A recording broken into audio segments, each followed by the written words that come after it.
श्री स्वामी समर्थ. स्वामी महाराज तुमच्या सर्व चांगल्या इच्छा पूर्ण करो ही स्वामींच्या चरणी प्रार्थना करते आणि आजच्या व्हिडिओला सुरुवात करते.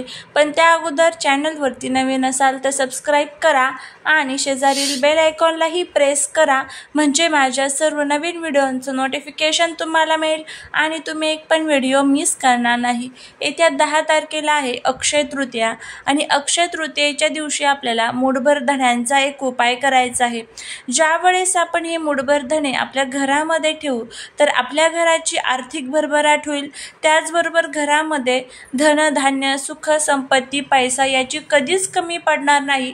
इतका महत्त्वाचा हा उपाय आणि खूपच महत्त्वाचा हा जो दिवस आहे, तर या दिवशी आपल्याला हा उपाय करायचा आहे. अक्षय तृतीयेचं महत्त्व हे सर्वांनाच माहीत आहे आणि बऱ्याचशा व्हिडिओमध्ये मी तुम्हाला सांगितलेलं सुद्धा आहे की अक्षय तृतीयेचं महत्त्व काय आहे, अक्षय तृतीया का साजरी केली जाते. तर आता हा जो उपाय तुम्हाला सांगते आहे मूठभर धण्यांचा, आता हे उपाय जे आहे तर ते तुम्ही घरातील नकारात्मकता दूर करण्यासाठी आणि त्याचबरोबर घरातील जे काही दारिद्र्य आहे तर ते दूर करण्यासाठी करू शकता. अक्षय तृतीयेच्या दिवशी तुम्हाला सकाळी लवकर उठायचं आहे. लवकर उठून तुम्हाला तुमच्या परमेश्वराचं ध्यान करायचं आहे.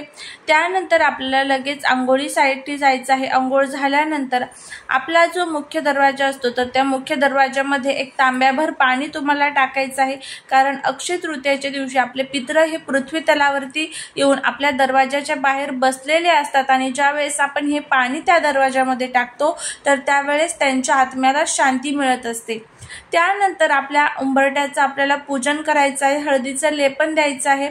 माता लक्ष्मीच्या पावलांची रांगोळी काढायची आहे. त्यानंतर उंबरठ्याचं पूजन झाल्यावर तुमच्या जे देवघर असतं आपलंवालं तर त्या देवघराचं पूजन करायचं आहे.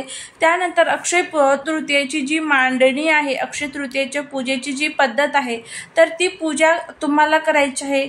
या दिवशी लक्ष्मी नारायणाचं सोबत पूजन करावं. या दिवशी लक्ष्मीचं पूजन केले तर लक्ष्मी अतिशय प्रसन्न आपल्या घरावरती होत असते.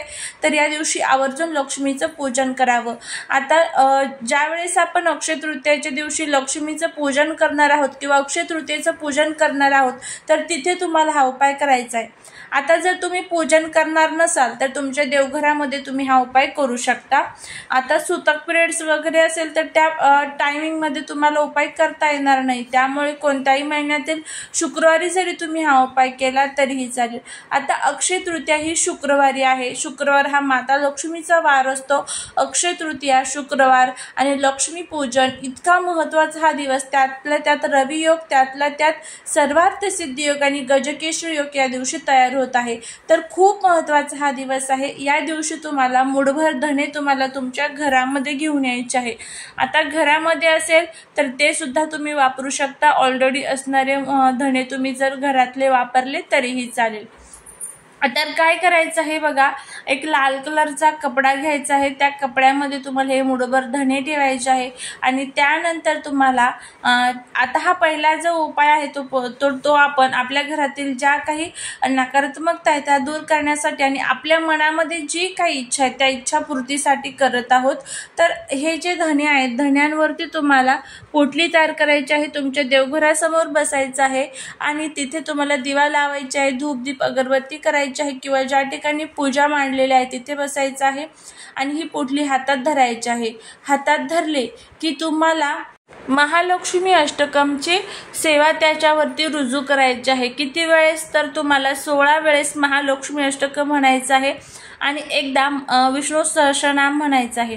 या 2 सेवा त्यावरती रुजू केल्या की ही पोटली तुम्हाला एक 5 मिनिटं तिथे देवघरात किंवा ज्या ठिकाणी पूजा मांडलेली आहे तिथे ठेवायची आहे. माता लक्ष्मीला नमस्कार करून तुमच्या मनातली जी काही इच्छा आहे ती इच्छा व्यक्त करायची आणि त्यानंतर ही पोटली तुम्हाला तुमच्या आजूबाजूला जिथे कुठे लक्ष्मी नारायणाचं मंदिर असेल तर तिथे जाऊन तुम्हाला ही पोटली ठेवायची आहे. आता लक्ष्मी नारायणाचं मंदिर नसेल तर मारुतीचं मंदिर म्हणजेच हनुमंतरायाचं जर मंदिर असेल तर तिथे ठेवा. प्रत्येक गावामध्ये हनुमंतरायाचं मंदिर असतं तर तिथे तुम्ही ठेवली तरी चालेल. आता जर लक्ष्मी नारायणाचं मंदिर नसेल तर तुम्हाला पर्याय सांगितलेला आहे मी की मारुती मंदिरामध्ये ठेवा. त्यानंतर आता तिथे गेल्यानंतर तुमच्या मनातल्या ज्या काही इच्छा आहेत त्या तुम्हाला तिथे व्यक्त करायच्या आहे आणि त्यानंतर तुम्हाला घरी यायचं आहे.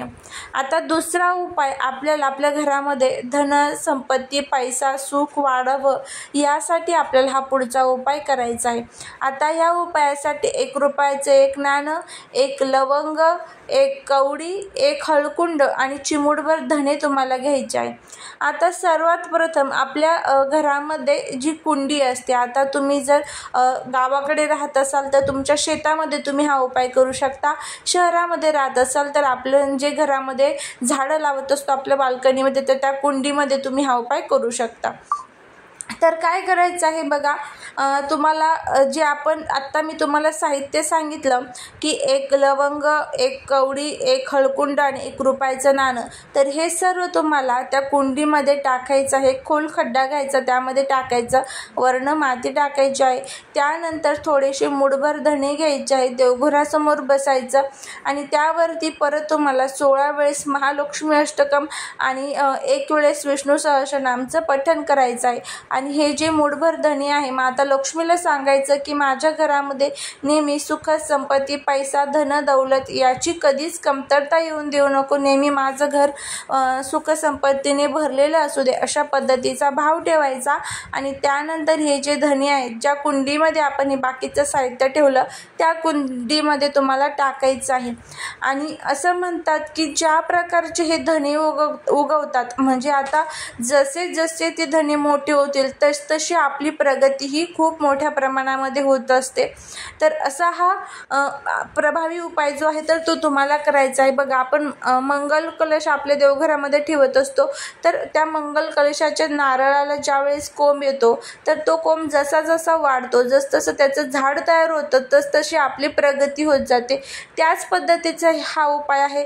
जसजशी ती धने मोठी होतील, जसजशी त्याला कोथिंबीर येईल तसतशी आपली प्रगती ही खूप मोठ्या प्रमाणामध्ये होत जात असते.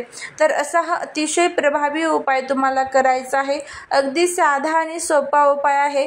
वर्षातून एकदाच आपल्याला हा उपाय करता येतो. या दोन्ही उपायांपैकी कोणताही उपाय तुम्ही करू शकता. तुम्हाला जो सोपा वाटेल तो. दोन्ही करायचे असेल तर दोन्हीही करू शकता, काहीही हरकत नाही. सुतक पिरियड्समध्ये करू नका, करायचाच असेल तर पुढच्या एखाद्या शुक्रवारी पण तुम्ही करू शकता.